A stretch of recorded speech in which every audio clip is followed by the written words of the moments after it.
বন্ধুসকল এই হালোৱাজনক চিনি পাইছেনে যদি নাই পোৱা মই চিনাকি কৰাই দিম আহক এইজন হৈছে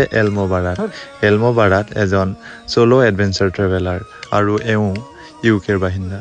ভাৰতৰ বিভিন্ন ৰাজ্য ঘূৰি আহি বৰ্তমান আমাৰ অসমত প্ৰৱেশ কৰিছেহি আৰু এতিয়া আপোনাৰ প্ৰিয় ঠাই বাঘমৰাৰ আলহী আৰু এয়া দেখিছেনে এলমো বাৰাতে হাল বোৱাত ব্যস্ত হৈ পৰিছে